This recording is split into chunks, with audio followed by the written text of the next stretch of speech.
Aaron Ganal is the first Filipino to play in Liga ACB. Ang pambato nating Ilocano guard, ang kauna-unahang Pinoy na maglalaro sa Liga ACB ng Spain. Isa sa mga top domestic league sa buong mundo, kahilera ng NBA. Ang 20 anyos na si Ganal ay gagawa ng kasaysayan para sa ating bansa bilang kauna-unahang Pinoy na maglalaro sa nasabing liga.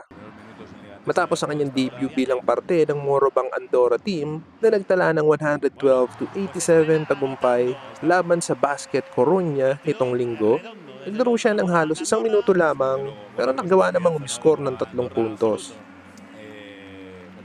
Unang pumirma ng 1 taong kontrata sa Morobang Andorra noong August 2022, ngunit hindi siya nakitaan ng aksyon sa Liga ACB, pero bumalik siya ngayong taon.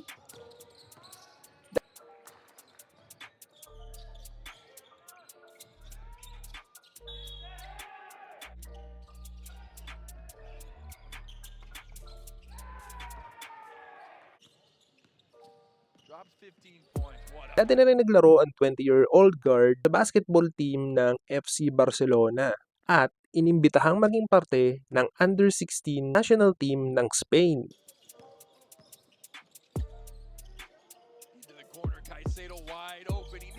Nauna nang sinabi ng opisyal ng Gilas Youth Team na si Enzo Flojo, nag-isipan ni Ganal na maglaro para sa Philippine team.